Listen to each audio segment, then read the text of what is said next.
Bismillahirrahmanirrahim. Assalamualaikum warahmatullahi wabarakatuh.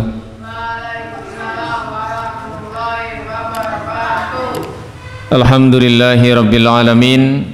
Nahmaduhu wa nasta'inuhu wa nastaghfiruh wa natubu ilaihi wa nastahdihi wa na'udzu billahi min syururi anfusina wa min sayyiati a'malina. May yahdihillahu fala mudilla lahu wa may yudlil fala hadiya lahu. Asyhadu an la ilaha illallah wahdahu la syarika lahu wa asyhadu anna Muhammadan abduhu wa rasuluh. Allahumma salli ala Muhammad wa ala ali Muhammad kama sallaita ala ali Ibrahim innaka Hamidum Majid. Wa barik ala Muhammad wa ala ali Muhammad kama barakta ala ali Ibrahim innaka Hamidum Majid. Wa sallim tasliman katsira amma ba'd. Alhamdulillah, kita panjatkan puja dan puji syukur kita kehadirat Allah Subhanahu wa taala atas limpahan rahmat, taufik dan hidayahnya, sehingga pada kesempatan sore hari ini kembali Allah Subhanahu wa taala mempertemukan kita di majelis yang mulia ini, di tempat yang sama-sama kita cintai ini, dalam rangka kita kembali untuk tafaqquh fiddin, memperdalam ilmu agama kita, yang dengannya mudah-mudahan Allah Subhanahu wa taala menjadikan kita termasuk orang-orang yang mendapatkan kebaikan sebagaimana yang disabdakan oleh Nabi Muhammad sallallahu alaihi wasallam, man yuridillahu bihi khairan yufaqihu fiddin. Barang siapa yang dikehendaki kebaikan oleh Allah, maka Allah akan jadikan dia faham tentang agamanya. Mudah-mudahan Allah Subhanahu wa taala senantiasa memberikan semangat kepada kita, istiqomah kepada kita untuk senantiasa hadir di majelis-majelis ilmu dan berada di atas ketaatan-ketaatan kepada Allah Subhanahu wa taala. Amin ya rabbal alamin. Baik, sore hari ini kita lanjutkan mempelajari tentang sahabat yang mulia yang pertama yang akan nanti menggantikan Rasulullah sallallahu alaihi wasallam setelah beliau wafat, yaitu sahabat siapa? Abu Bakar As-Siddiq radhiyallahu an. Kita sudah membahas tentang sedikit biografi atau perjalanan hidup dari sahabat yang mulia, yaitu sahabat Abu Bakar As-Siddiq radhiyallahu an. Dimulai dari nama aslinya. Siapa nama asli dari Abu Bakar ini? Abdullah bin Utsman. Abdullah bin Utsman. Kemudian nama bapaknya adalah, siapa nama bapaknya? Abu Quhafah. Ini nama bapak dari Abu Bakar As-Siddiq. Kemudian Abu Bakar juga mendapatkan julukan-julukan yang lain. Di antaranya yang pertama kemarin apa julukannya sahabat Abu Bakar? Yaitu Al-Atiq, yang artinya adalah yang dibebaskan. Kenapa? Karena Nabi sallallahu alaihi wasallam sendiri mengatakan, man sarrahu an yandura ila atikim minan nar. Barang siapa yang senang melihat orang yang dibebaskan dari api neraka, maka hendaknya dia melihat kepada orang ini, yaitu sahabat Abu Bakar. Jadi sahabat Abu Bakar mendapatkan julukan orang yang dibebaskan dari api neraka atau Al-Atiq. Kemudian julukan yang kedua adalah As-Siddiq, yang selalu membenarkan apa yang dibawa oleh Rasulullah sallallahu alaihi wasallam. Kemudian yang ketiga, julukan beliau adalah as-sahib, yaitu teman. Yang dimaksud di sini adalah teman Rasulullah sallallahu alaihi wasallam yang senantiasa mendampingi Nabi sallallahu alaihi wasallam. Makanya mendapatkan julukan as-sahib. Yang keempat, beliau mendapatkan julukan apa? Al-atqa, yaitu orang yang bertakwa. Wasayujannabuhal atqa. Yang dimaksud di sini adalah Abu Bakar As-Siddiq. Kemudian yang kelima, julukan beliau adalah Al-Awwah, yaitu orang yang memiliki rasa takut besar kepada Allah Subhanahu wa taala, dan juga beliau diberi sifat rasa rahmah, kasih sayang yang besar kepada sesama kaum muslimin. Baik, selanjutnya yang kita bahas tentang sahabat Abu Bakar As-Siddiq ini adalah tentang bagaimana ketika terjadi peristiwa Isra dan Mi'raj Nabi sallallahu alaihi wasallam.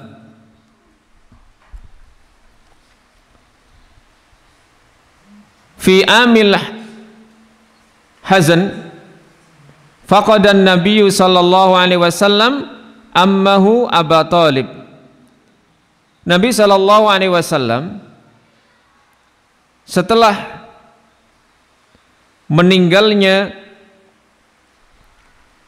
paman beliau yaitu Abu Talib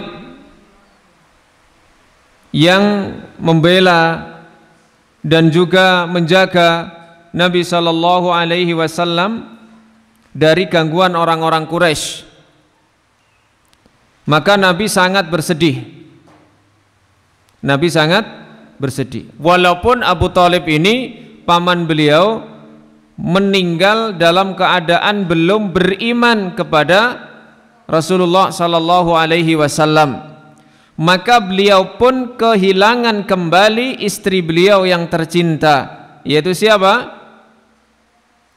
Khadijah radhiyallahu taala anha.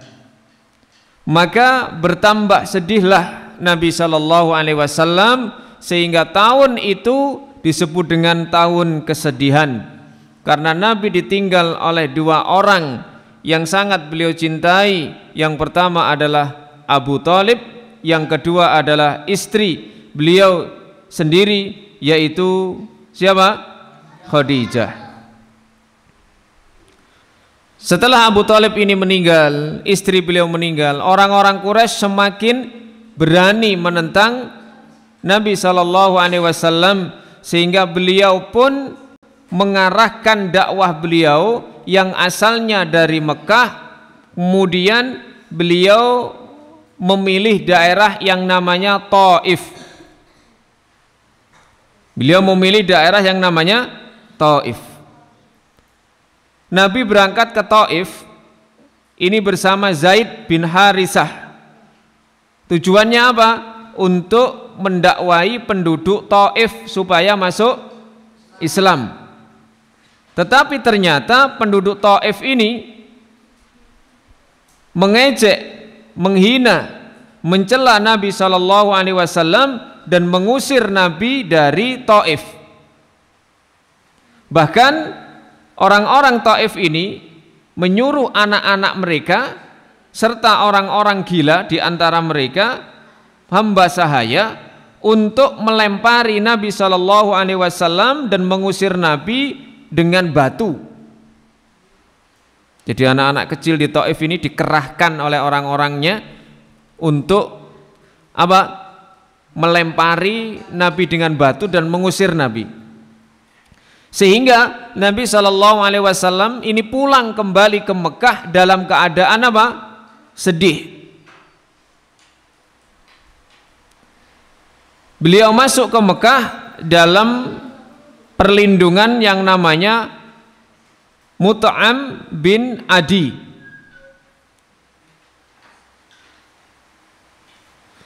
Dan saat itu pula Abu Bakar ini mendatangi beliau sallallahu alaihi wasallam dengan rasa sedih dan penuh dengan kerinduan. Walaupun Abu Bakar ini senang hatinya karena Nabi masih hidup, walaupun dilempari dengan batu oleh para penduduk Taif. Suatu malam Nabi sallallahu alaihi wasallam ini bertawaf di Ka'bah. Kemudian beliau kembali ke rumah dan tidur. Nah, ternyata kemudian Nabi sallallahu alaihi wasallam ini didatangi oleh malaikat Jibril. Dan disitulah mulai perjalanan Nabi sallallahu alaihi wasallam dalam peristiwa apa? Isra dan Mi'raj. Nabi sallallahu alaihi wasallam dalam peristiwa Isra dan Mi'raj ini naik kendaraan bersama Jibril dengan kendaraan yang disebut oleh para ulama dengan buraq. Jadi satu hewan yang lebih besar daripada keledai, ya, kemudian hampir besarnya sama dengan kuda, bukan gajah, kuda.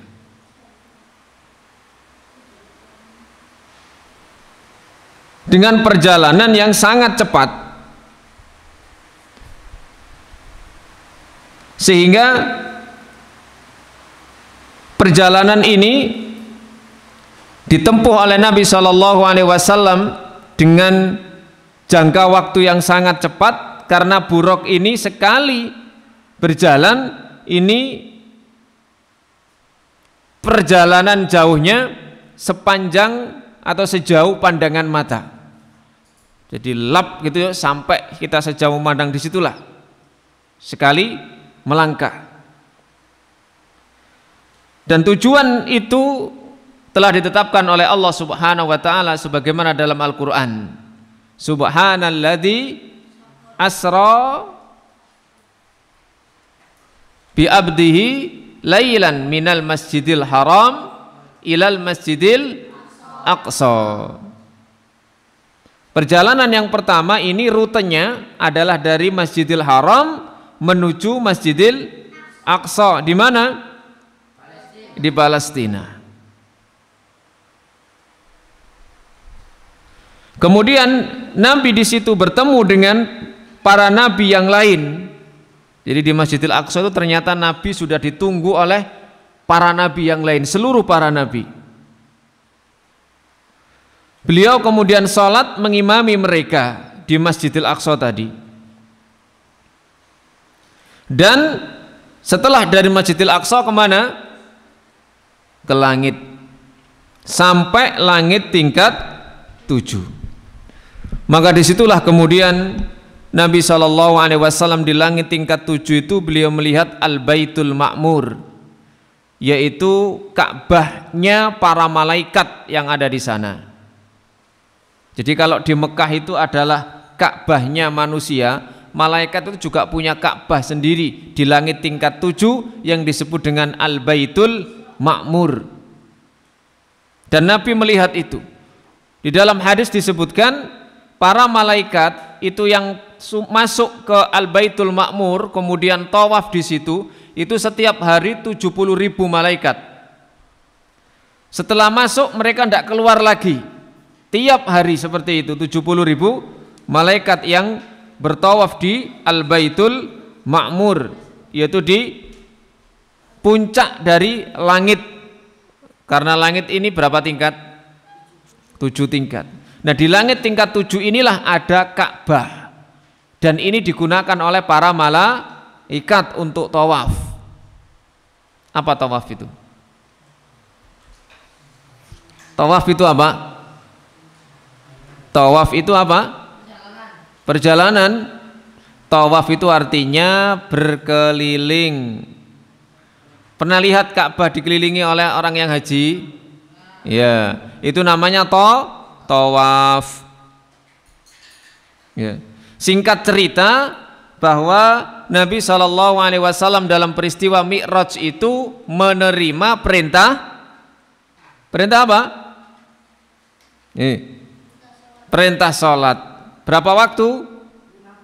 Asalnya 50. Kemudian minta keringanan kepada Allah sampai balik 9 kali, tinggal 5. Maka disitulah Allah menetapkan kewajiban sholat dalam sehari semalam sebanyak 5 kali, 5 waktu. Dan saat itu juga Nabi SAW melihat surga dan apa yang di dalamnya penuh dengan kenikmatan, serta diperlihatkan neraka yang di dalamnya penuh dengan siksaan.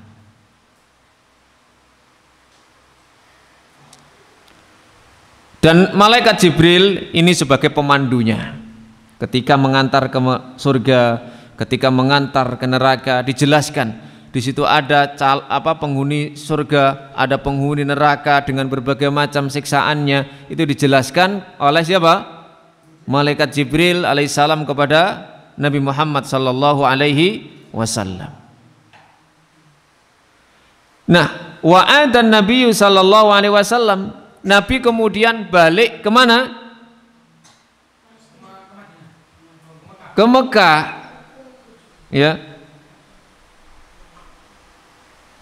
Apa yang dilakukan Nabi ketika sampai di Mekah? Nabi balik di tempat tidur beliau. Tadi kan Nabi mau tidur toh, didatangi malaikat Jibril. Maka beliau pun dalam waktu sekejap sudah sampai seperti itu perjalanannya. Kemudian Nabi balik lagi ke tempat tidur lagi. Setelah peristiwa Isra Mi'raj, maka hati Nabi SAW dipenuhi dengan ketenangan, ketentraman, sakinah. Kemudian pada pagi harinya beliau menceritakan peristiwa yang beliau alami itu kepada kaumnya. Dipanggil mereka ketika berada di Ka'bah, banyak orang kumpul, diceritakan bahwa Nabi baru saja mengadakan perjalanan di malam ini dari Mekah ke Palestina, kemudian ke langit tingkat 7, balik lagi, tidak sampai menempuh semalam. Bagaimana reaksi orang-orang Quraisy waktu itu? Ya. Ketika Nabi mengatakan laqad usriya bi al-lailata ila Baitul Maqdis, saya tadi malam itu diperjalankan oleh Allah di malam tadi ke Baitul Maqdis. Wah, mereka tidak percaya, mosok dari Mekah ke Palestina itu ditempuh hanya dalam waktu kurang dari semalam. Nah, Abu Jahal, siapa Abu Jahal ini? Paman Nabi sendiri yang lain selain Abu Thalib. Akhirnya Abu Jahal berdiri, wa nadhara mundahisan ilan Nabi, kemudian melihat Nabi dalam keadaan membelalakkan mata karena tidak percaya, sambil mengatakan zahabta ila Baitul Maqdis fi Syam, kamu Muhammad cerita tadi berangkat ke Baitul Maqdis yang ada di Syam, dan engkau menghabiskan perjalanan ini yang berat dan panjang, ya, dalam hanya 1 malam. Mereka tahu perjalanan ke Syam, termasuk negeri Syam, ya, Palestina waktu itu perjalanannya sangat berat, ya. Dan tidak mungkin onta bisa ke sana satu saja, butuh berbulan-bulan untuk ke sana, apalagi pulang pergi. Masa kamu hanya menceritakan perjalanan cuma semalam? Maka Nabi menjawab dengan yakin, beliau mengatakan, na'am, ya, memang saya tempuh perjalanan saya dari sini ke Syam ke Baitul Maqdis itu hanya semalam. Wahamhaman nasu fi ta'ajjub, maka orang-orang pun ragu-ragu dalam keheranannya itu. Ammal mu'minun, adapun orang-orang yang sudah beriman kepada Nabi sallallahu alaihi wasallam, fasaddaqun nabiyya wa lam yataraddadu. Mereka membenarkan cerita Nabi dan tidak ragu-ragu. Nah, kemudian Abu Jahal tadi datang mendatangi Abu Bakar karena tahu bahwa Abu Bakar ini sahabatnya Nabi sallallahu alaihi wasallam dan menceritakan cerita Nabi tadi. Maka Abu Bakar ini awalnya dikira Abu Jahal tidak akan percaya, pasti akan menolak sesuatu yang tidak masuk akal ini. Abu Jahal mengatakan, Abu Bakar, itu temanmu menganggap bahwa dia telah pergi ke Baitul Maqdis yang ada di Syam, kembali ke Mekah itu tidak lebih dari semalam. Lalu Abu Bakar bertanya kembali, hal qala dzalika haqqan, apakah memang benar Muhammad mengatakan seperti itu? Abu Jahal menjawab, iya benar. Maka Abu Bakar pun menjawab dengan penuh dengan keimanan yang mendalam, in kana qad qalaha faqad shadaqa. Kalau memang Muhammad yang mengatakan, maka memang benar terjadi peristiwa itu. Wa buhita Abu Jahlin, maka Abu Jahal pun terdiam. Lalu Abu Bakar meninggalkan orang-orang kafir dalam kemarahan mereka dan berjalan menuju Nabi sallallahu alaihi wasallam dengan kesedihan yang sangat. Nah, orang-orang yang berada di sekitar Nabi sallallahu alaihi wasallam ini dijelaskan oleh Nabi sallallahu alaihi wasallam tentang apa yang terjadi dalam perjalanan Isra dan Mi'raj. Lalu orang-orang pun ingin ngecek, benar enggak Nabi Muhammad ini mengadakan perjalanan. Maka mereka mengatakan, siflanal Masjidil Aqsa. Muhammad, tolong ceritakan bagaimana sih bentuknya Masjidil Aqsa.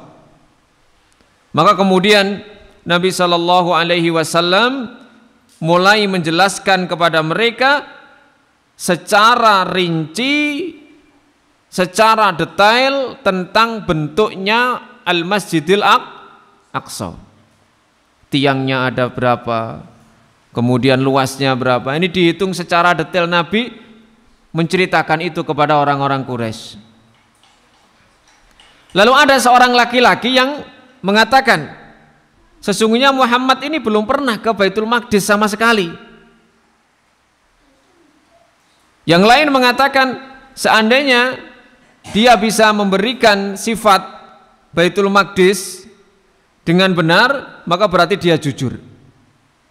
Tiba-tiba Abu Bakar ini datang, kemudian menembus kerumunan orang-orang saat itu, dan ketika mendengar yang diceritakan oleh Nabi tentang ciri-ciri Baitul Maqdis, maka karena Abu Bakar pernah ke sana, maka Abu Bakar mengatakan, shadaqta, engkau benar Muhammad.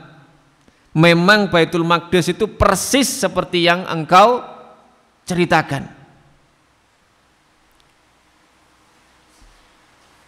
Kalau kita belum pernah ke suatu tempat, ya, kemudian disuruh menceritakan, bisa enggak kita?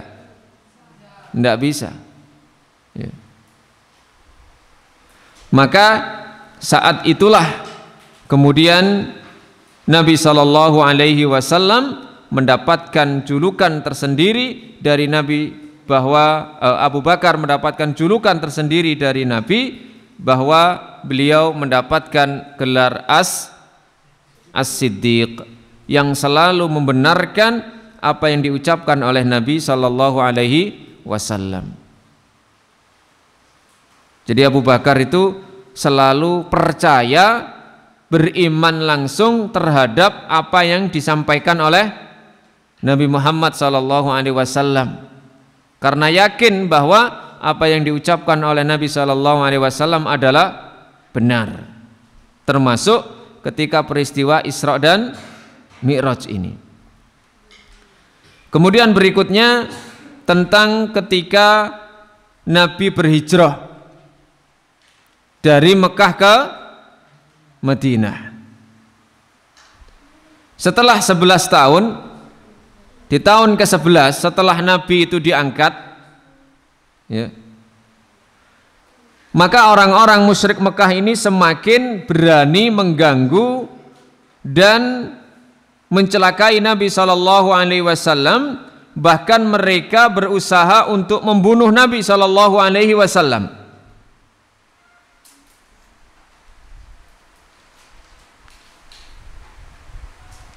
Dan di tahun ke-12 setelah beliau diangkat jadi Nabi, berarti kalau di tahun 12 itu usianya Nabi berapa? Nabi itu diangkat jadi Rasul di Nabi usia berapa? 40. Di tahun 12 berarti 40 tambah 12 berapa? Berarti ketika Nabi di usia 52, maka di musim haji ada rombongan utusan dari Yasrib. Yasrib itu mana? Madinah. Nanti akan menjadi Madinah. Dulu namanya Yasrib. Ini datang rombongan dari Yasrib menuju Mekah. Jumlahnya kurang lebih 70 orang. Nah, mereka ternyata berkumpul bersama Nabi. Nabi itu kalau ada rombongan orang haji, ya, itu Nabi mendakwai mereka supaya beriman kepada Allah dan beliau. Nah, termasuk yang penduduk Yasrib ini ada 70 orang yang berkumpul bersama dengan Nabi SAW di kegelapan malam sehingga tidak diketahui oleh orang-orang musyrik.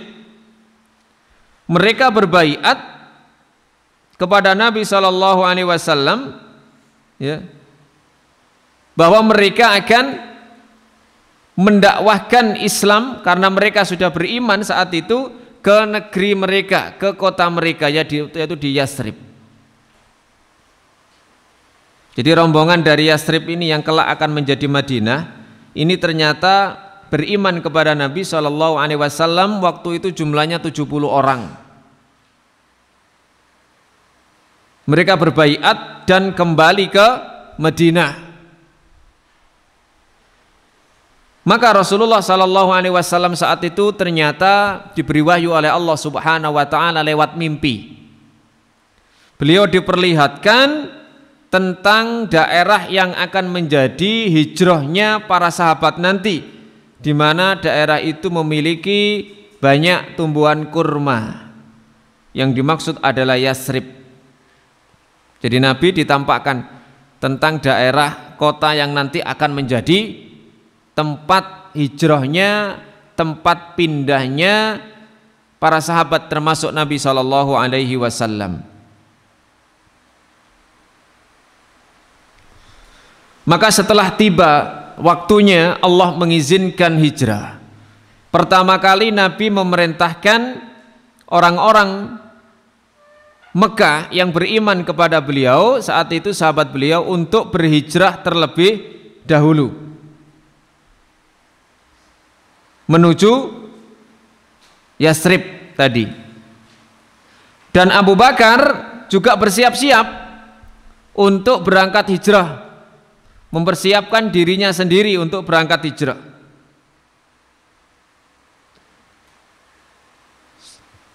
Tetapi Abu Bakar ini menunggu sampai Nabi mengizinkan Abu Bakar untuk berangkat. Abu Bakar mendatangi Nabi SAW di rumah beliau dan mengatakan, "Ya Rasulullah, ata'dzanu li bil hijrah ila Yasrib?" Wahai Rasulullah, apakah Anda mengizinkan saya untuk hijrah ke Yasrib? Karena sudah banyak dari sahabat yang berangkat ke Yasrib. Kemudian Nabi melihat Abu Bakar, memandang Abu Bakar dengan penuh rasa kecintaan dan mengatakan, "La tu'ajjil, jangan terburu-buru wahai Abu Bakar. La'allallaha yaj'alu laka sahiban. Mudah-mudahan Allah menjadikan engkau sebagai temanku nanti untuk hijrah. Wa asyraqa wajhu Abi Bakrin, maka Abu Bakar pun wajahnya berseri-seri, merasa sangat gembira, bahagia, serta bisa menolong Rasulullah Sallallahu Alaihi Wasallam dan akan menjadi teman yang akan menemani Nabi ketika Allah sudah mengizinkan beliau berhijrah. Nah, mendengar seperti itu maka Abu Bakar segera membeli 2 kendaraan.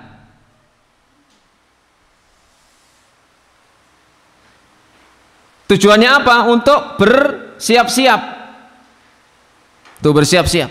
1 kendaraan untuk dirinya, 1 kendaraan lagi untuk Nabi Shallallahu Alaihi Wasallam.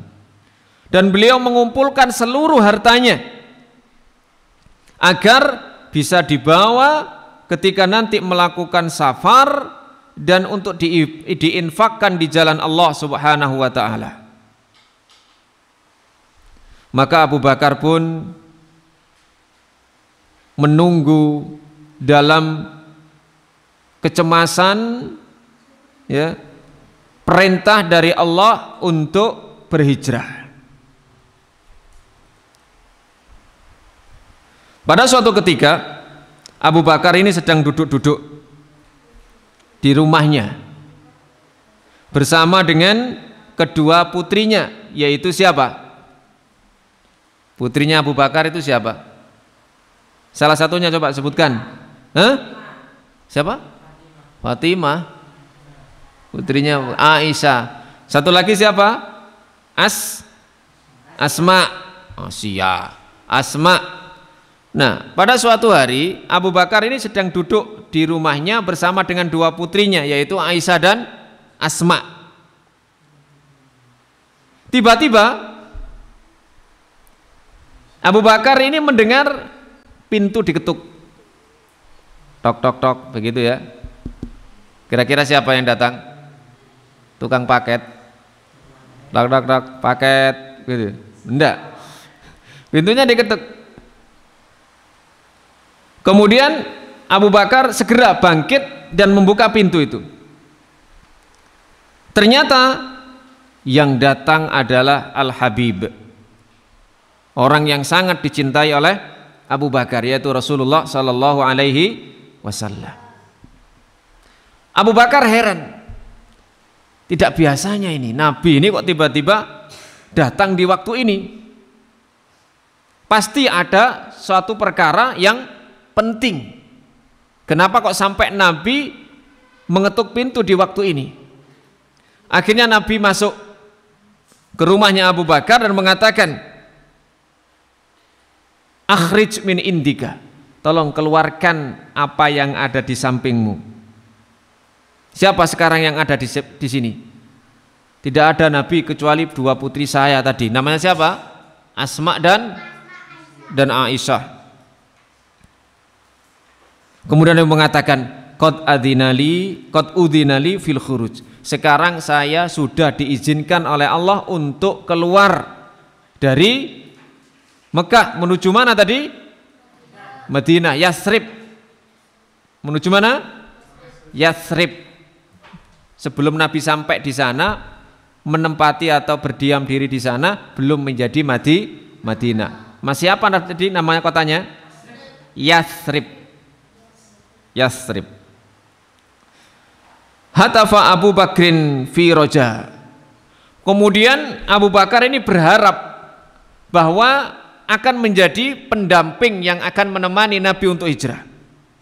As-sahbah ya Rasulullah. Rasulullah, izinkan saya menemanimu, izinkan saya menemanimu. Maka Nabi mengatakan, an yashabahu Abu Bakrin. Naam, ya, kamu yang ditunjuk oleh Allah untuk menemani aku berangkat hijrah ini ke Madinah, ke Yathrib. Maka Abu Bakar pun ini, karena mendengar jawaban Nabi seperti itu, beliau menangis karena saking senangnya. Menangis karena saking senangnya. Beliau mengatakan, ya Rasulullah, laqad a'dadtu rahilataini li hijratina. wahai Rasulullah, saya sudah menyiapkan 2 kendaraan untuk hijrah kita. Fakhud ikhdahuma, ambil salah satu dari keduanya wahai Nabi untuk engkau jadikan kendaraan, binatang tunggangan. Nabi mengatakan, saat fa'u samanaha, ya saya akan bayar harganya. Ini tidak gratisan, saya akan bayar, kata Nabi. Wasta'addar rajulani libad'il hijrah, maka keduanya pun bersiap-siap untuk hijrah. Nah ini. Jadi Abu Bakar dipilih oleh Allah Subhanahu wa taala untuk menemani siapa? Rasulullah sallallahu alaihi wasallam. Untuk apa? Berhijrah tadi. Kemana? Ke Yasrib. Tidak sembarangan. Ini keutamaannya sahabat Abu Bakar. Kemudian peristiwa berikutnya adalah peristiwa bersepakatnya atas Rasulullah sallallahu alaihi wasallam orang-orang Quraisy ini. Para pemimpin Quraisy ini melakukan pertemuan muktamar. Mereka membuat majelis bagaimana caranya untuk menghadang Nabi sallallahu alaihi wasallam. Abu Jahal mengatakan, la budda an naqtula Muhammadan, kita harus bunuh Muhammad. Pamannya sendiri ini sama ponakannya. Kita harus membunuh Muhammad. Lalu Utbah bin Abi Rabi'ah mengatakan, lau qatalnahu, kalau kita membunuh Muhammad, maka kabilahnya, keluarganya akan menuntut perang dengan kita dan akan memerangi kita. Akhirnya Abu Jahal pun berpikir sambil mengatakan, kalau begitu gini aja, kita ambil masing-masing kabilah ini 1 orang pemuda, kita beri masing-masing sebilah pedang. Kemudian para pemuda ini, bukan masing-masing sebilah pedang ya, 1 pedang, dan masing-masing pemuda ini memegang pedang itu serta membunuh Nabi SAW, membunuh Muhammad, supaya tidak ada yang dituntut. Kan orang banyak, bahasa sekarang di masa, kalau misalnya ada apa namanya, ada pencuri ya, konangan, kemudian banyak orang gitu yang ikut memukuli. Nah ini kan siapa yang membunuh ini nggak jelas kan gitu. Nah waktu itu juga ada rencana Abu Jahal untuk mengambil 1 orang pemuda dari masing-masing kabilah itu, masing-masing suku, kemudian mereka bersamaan membunuh Nabi supaya tidak bisa dituntut. Akhirnya disepakati. Ya sudah, ini pemikiran yang luar biasa. Ya. Maka setelah itu kemudian mereka dibentuk tim khusus seperti itu, para pemuda. Tujuannya, targetnya adalah membunuh Nabi Shallallahu Alaihi Wasallam. Nah, ternyata Nabi tahu rencana orang-orang musyrik tadi itu yang akan membunuh Nabi, membunuh beliau. Kira-kira dari mana kau tahu? Iya, diberitahu sama Jibril bahwa orang-orang musyrik, pemimpin mereka memiliki rencana untuk membunuh. Sehingga Nabi menyuruh Ali bin Abi Thalib radhiyallahu an untuk tidur di kamarnya siapa? Nabi sallallahu alaihi wasallam. Tujuannya apa? Untuk menipu orang-orang musyrik tadi. Jadi kamarnya Nabi ini dipakai oleh siapa? Ali bin Abi Thalib. Sudah Ali, kamu tidur di sini ya, supaya kamu disangka saya nanti sama orang-orang musyrik. Kamu gak usah khawatir, tidak akan membunuhmu orang-orang musyrik. Ya, mereka targetnya cuma saya. Kalau mendapati kamu akan tetap aman. Akhirnya kemudian orang-orang Quraisy ini sudah mengincar dan mengepung rumah Nabi Shallallahu Alaihi Wasallam. Dan di tengah malam Nabi SAW keluar. Beliau sambil melemparkan tanah ke orang-orang musyrik itu. Maka seketika itu mereka kemudian tertidur. Dilempar ya, si Andika seret tertidur di pojokan.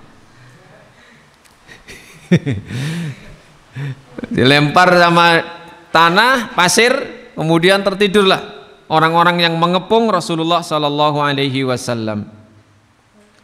Lalu kemudian Nabi berjumpa dengan Abu Bakar As-Siddiq, kemudian memulailah perjalanan ya, yang akan menjadi lembaran baru dalam sejarah Islam, yaitu perjalanan hijrah. Nah, orang-orang pemuda tadi itu tertidur di samping rumahnya Nabi. Ketika mereka bangun kaget, lalu datang ke kamarnya Nabi, dibuka ternyata di situ yang tidur bukan Nabi, tapi siapa? Ali bin Abi Thalib. Akhirnya kecelek. Merasa tertipu. Sehingga mereka pun mengejar Nabi SAW yang sudah dahulu melakukan perjalanan bersama siapa? Abu Bakar.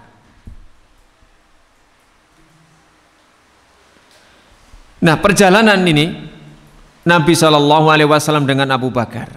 Abu Bakar itu di perjalanan itu selalu menjadi menjadi pembela Nabi SAW. Kadang-kadang Abu Bakar ini ada di depan, melihat-lihat barangkali ada orang yang mengintai. Kadang-kadang Abu Bakar ini ada di belakang, ya, jangan-jangan juga dikejar oleh orang-orang yang akan berusaha membunuh Nabi Shallallahu Alaihi Wasallam.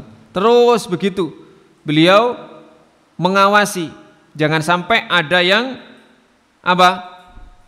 orang-orang kafir Quraisy yang mendapati perjalanan Nabi Shallallahu Alaihi Wasallam. Dan Abu Bakar ini dengan kecerdikannya ini menyuruh ya seseorang untuk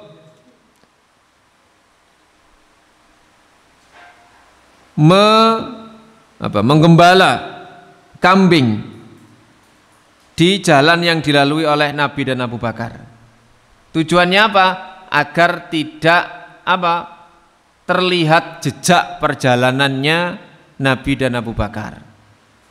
Jadi karena kendaraan hewan itu kan kalau berjalan kan meninggalkan meninggalkan jejak.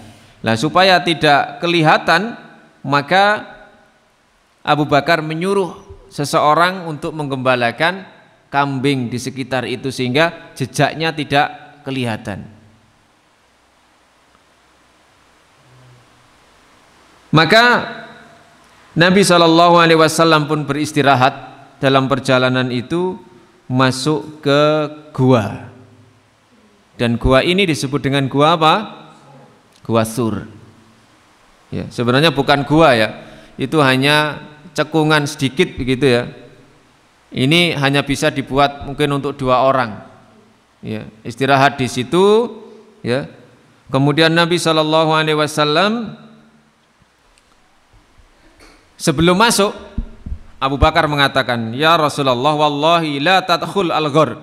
Jangan masuk dulu ke dalam gua itu wahai Rasulullah, sebelum aku masuk dulu. Untuk ngecek apa? Barangkali di dalam itu ada sesuatu, entah ular atau apa. Ya, supaya yang kalaupun ular itu menyerang Abu Bakar dulu.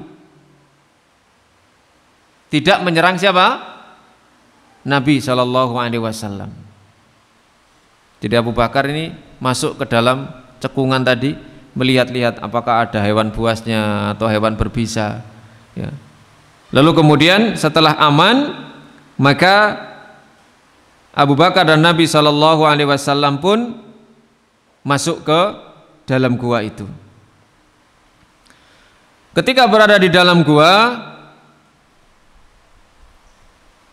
maka Abu Bakar menyobek kain beliau untuk dijadikan apa? Tikar. Untuk dijadikan tikar. Mempersilakan Nabi, wahai Nabi, silakan Anda istirahat di sini. Lalu kemudian Nabi SAW meletakkan kepala beliau ke hijr.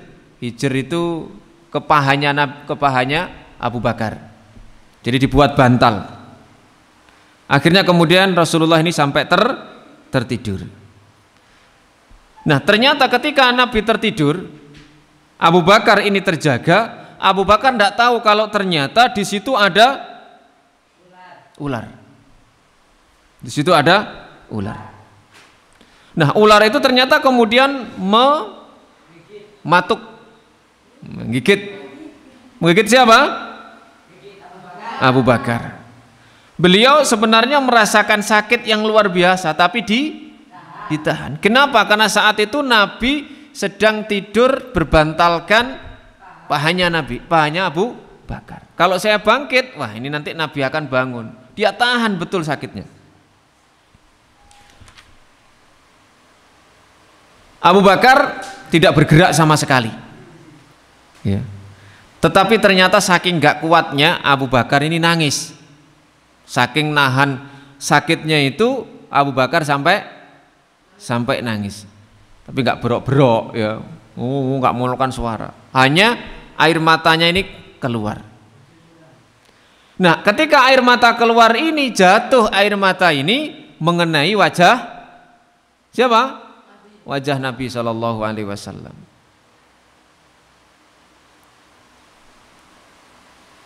Kemudian tiba-tiba Nabi terbangun karena merasa tadi ada tetesan air. Ternyata itu adalah air matanya siapa? Abu Bakar, karena digigit ular, saking gak kuatin nahan itu sampai nangis. Lalu kemudian bertanya, malaka ya Abu Bakrin, kenapa engkau Abu Bakar kok nangis? Nabi, tadi saya digigit oleh ular. Ya. Tapi tidak apa-apa. Ini ya nangis tapi ya gitu ya. Akhirnya apa? Nabi SAW meludahi luka yang digigit oleh ular tadi, lalu kemudian luka tadi, sakit tadi pun hilang langsung seketika. Jadi diusapi apa? Ludahnya Nabi SAW. Nabi SAW tinggal di gua itu bersama Abu Bakar ini dalam 3 malam. Ya.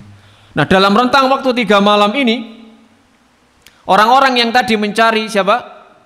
Rasulullah ini kecelek, akhirnya mereka kembali untuk bermusyawarah dan ternyata mereka kemudian membuat sayembara. Membuat apa? Sayembara. Sayembara itu apa? Sayembara itu sebuah pengumuman. Woro-woro. Pengumuman isinya apa? Barang siapa yang berhasil menunjukkan tempat persembunyian Nabi Muhammad, maka akan mendapatkan hadiah 100 onta betina. Akan mendapatkan 100 onta betina. Kenapa kok betina enggak jantan? Iya, karena nanti bisa beranak. Sahabat tambah banyak. Maka mendapatkan sayembara itu, orang-orang Quraisy pun semangat untuk mencari siapa? Nabi SAW. Nah, ternyata ada sebuah rombongan tim yang berusaha untuk mencari jejak Nabi sampai di Gua Sur. Dan posisinya sangat dekat dengan posisinya Nabi dan Abu Bakar. Jadi ada semacam tebing, kemudian di sini ada ceruan gua gini ya. Ini orang-orang yang mencari sudah ada di atas ini. Ya. Abu Bakar mengatakan, Abu Bakar tahu, wahai Rasulullah, kalau yang di atas ini noleh ke bawah, pasti mereka akan melihat kita, akan melihat kaki kita. Apa kata Nabi? ma dhannuka ya Aba Bakrin bisnaini Allahu salisuhuma. Wahai Abu Bakar, bagaimana pendapatmu tentang dua orang bahwa yang ketiga adalah Allah? Jangan khawatir. Jadi orang-orang tadi sudah di atasnya, Allah kemudian memalingkan pandangan mereka sehingga tidak sampai melihat ke arah bawah. Tidak sampai melongok ke bawah begini. Kalau sampai melongok ke bawah, niscaya mereka akan bisa melihat Nabi dan Abu Bakar. Ternyata tidak, Allah memalingkan pandangan mereka. Lalu kemudian Abu Bakar ini sebenarnya masih khawatir betul, masih cemas. Ya. Cemasnya apa? Khawatir kalau sampai musuh-musuh Allah tadi, orang-orang musyrik tadi itu sampai melihat Nabi Shallallahu Alaihi Wasallam sehingga mereka akan membunuh Nabi dan Islam ini akan terputus, tidak bisa terus lagi. Diceritakan dari Anas bin Malik bahwa Abu Bakar ini pernah menceritakan peristiwa itu. Nadhartu ila aqdamil musyrikin ala ru'usina. Kami waktu bersama Nabi di Gua Sur itu bisa melihat kaki dari orang-orang musyrik. Seandainya mereka melihat ke bawah, mereka akan bisa melihat kami.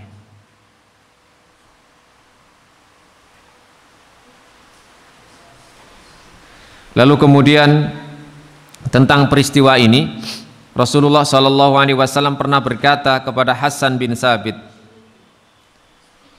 Hasan ini salah satu penyair ya. Apakah engkau akan mengatakan sebuah syair wahai Hasan bin Sabit tentang Abu Bakar? Ya Nabi. Nabi mengatakan kul wa ana asma. Coba kamu sampaikan syairmu, aku akan mendengar. Wasani yasnaini fil gharil munifi wa qad tafal adu bihi itsa'idal jabala wa kana hibba rasulillahi qad alimu minal bariyah lam ya'til bihi rajula. Akhirnya kemudian Nabi tertawa mendengar syairnya Hasan bin Sabit ini. Kemudian beliau mengatakan sodakta ya Hasan huwa kama kulta. Engkau benar, dia memang seperti yang engkau katakan.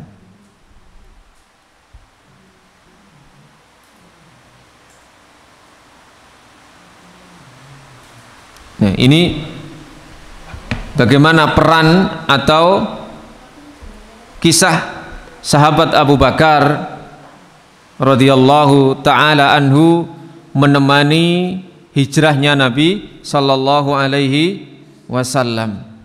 Ini menunjukkan bahwa Abu Bakar radhiyallahu taala anhu ini benar-benar ya menjadi pendamping setia Rasulullah sallallahu alaihi wasallam. Sehingga pantaslah nanti kalau misalnya Nabi sallallahu alaihi wasallam sudah meninggal, maka yang menggantikan beliau adalah sahabat Abu Bakar radhiyallahu taala anhu. Kemudian terakhir peristiwa ini dilanjutkan.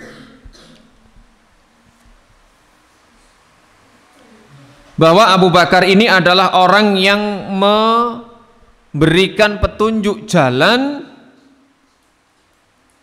ke gua dan diikuti oleh Nabi Shallallahu Alaihi Wasallam. Dan ini atas tadi saran dari orang yang menggembala tadi yang diperintah oleh sahabat Abu Bakar. Lalu kemudian Nabi dan Abu Bakar ini melanjutkan perjalanan melalui jalan yang belum pernah ditempuh oleh seorang pun. Jadi ada satu orang ini yang tahu jalan menuju arah Yathrib, di mana jalan ini belum pernah ditempuh oleh seorang manusia pun, sehingga Abu Bakar dan Nabi ini menempuh jalan tersebut. Tetapi ternyata ada salah seorang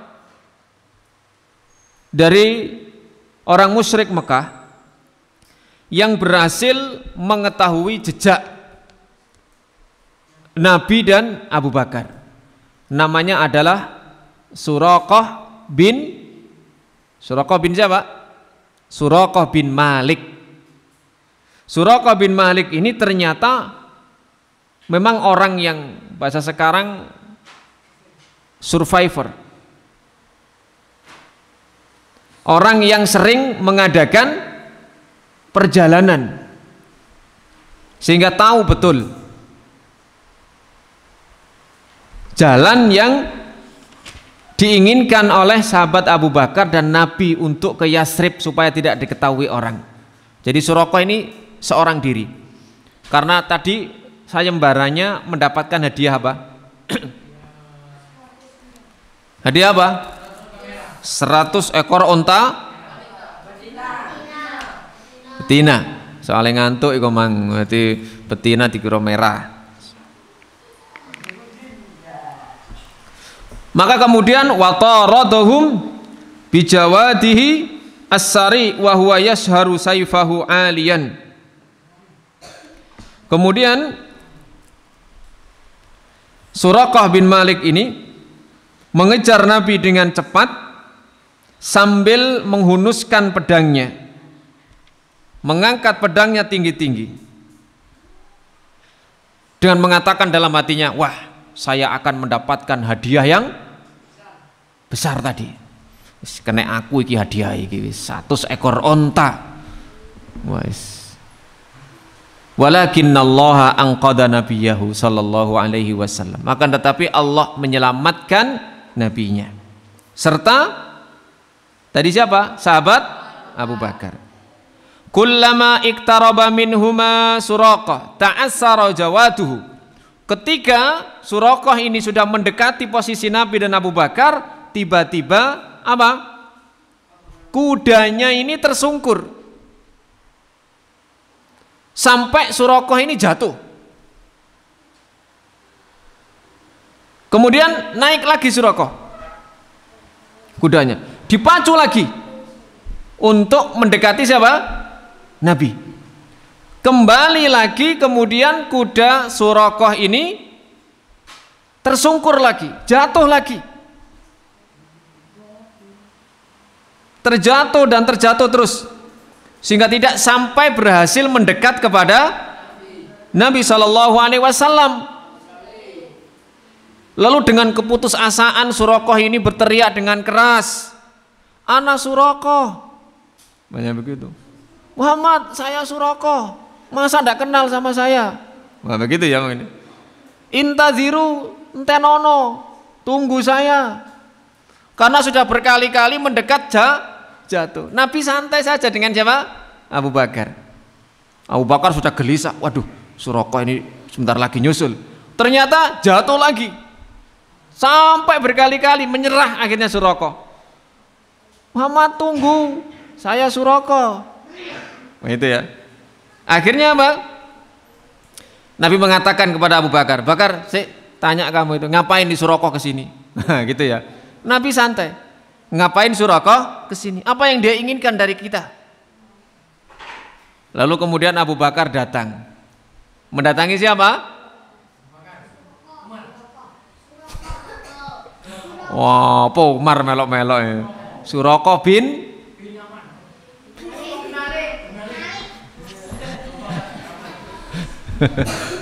Suraqah bin Malik, Mas Andika ya. Suraqah bin Malik didatangi Abu Bakar dan ditanya, "Mada turid? What do you want?" Mada turid? Apa yang kamu inginkan? Apa kata Suraqah? Inni a'ridu alaikum az-zat wal mata. Saya akan memberikan kepada kalian berdua bekal dan perhiasan. Etok-etok. Suraqah ini ya, berpura-pura padahal tujuannya untuk membunuh. Apa kata Abu Bakar? La nuridu syai'an. Kami tidak butuh apa-apa, nggak usah menawarkan bantuan kamu. Wa alaha Suraqah ala Nabi. Kemudian Suraqah istilahnya memaksa kepada Nabi Shallallahu Alaihi Wasallam untuk mendoakannya, dan Nabi pun menjawab berharap, dan Suraqah pun harapannya, dan Suraqah pun balik pulang. Jadi Suraqah ini sudah putus asa, wah tidak mungkin kalau saya mencoba membunuh Muhammad, jelungup terus saya ini nanti. Mumpung belum mati saya, wis saya tak nyerah aja ngomong kepada Muhammad bahwa supaya Nabi Muhammad ini istilahnya mendoakan kebaikan untuk Suraqah. Akhirnya Suraqah balik kemana? Ya, pulang kemana? Ke Madinah. Kemana? Ke Mekah. Ke arah Mekah. Waraha yudallilu kullaman yaktiribu minan Nabi sallallahu alaihi wasallam. Kemudian ketika balik ke Mekah ketemu dengan orang-orang yang juga sama-sama ingin mencari Nabi dan ingin dapat hadiah. Akhirnya Suraqah ini apa bahasane nyasarno. Rono lo Muhammad, gandek kono, nek kono, rono kabeh. Disasarno ya, kayak kita misalnya tanya, mana rumahnya Mas Andika nggih? Oh, sebelah sana, padahal rumahnya di sana. Karena tahu orang-orang ini akan menyakiti Mas Andika misalnya. Wah, ini kasihan Mas Andika ini, Rek.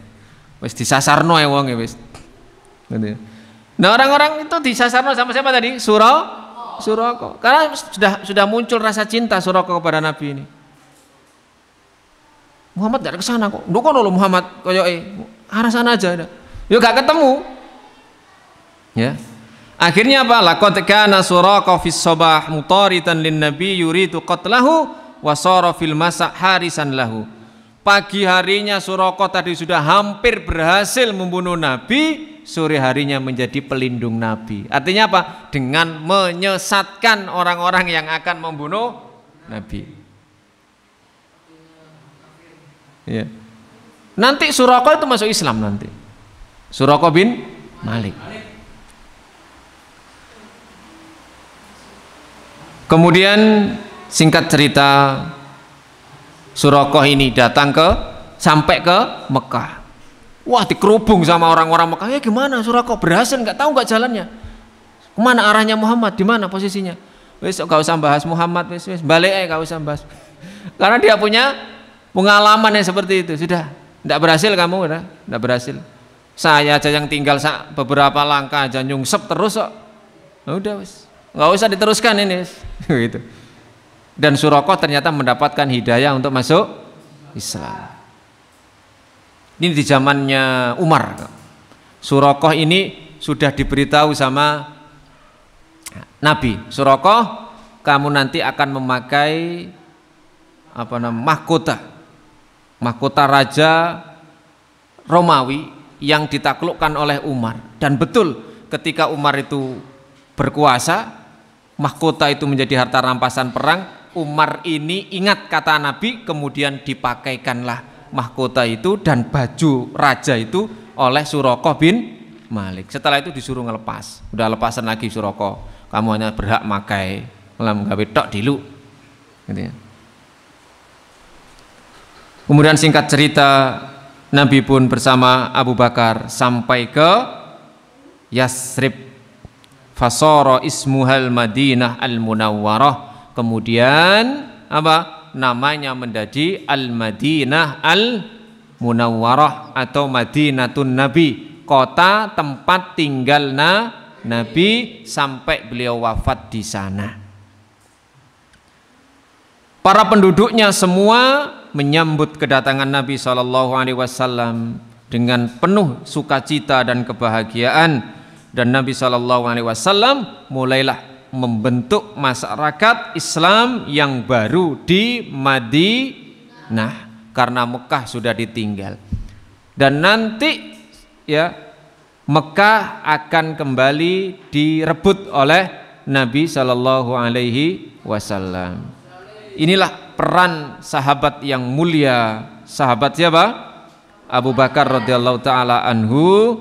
Nanti juga banyak peran-peran yang lainnya ketika Nabi SAW sampai di Madinah, sampai nanti ketika Nabi wafat kemudian Abu Bakar menggantikannya.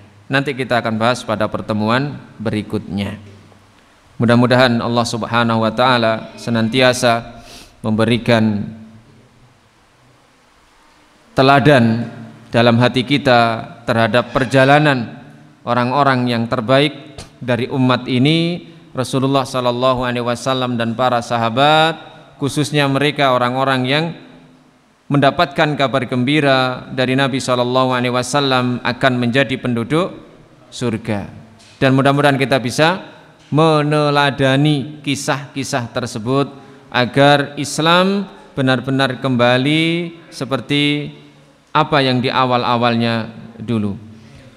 Kita tutup dengan doa kafaratul majlis. Subhanakallahumma wa bihamdika asyhadu an la ilaha illa anta astaghfiruka wa atubu ilaik. Assalamualaikum warahmatullahi wabarakatuh.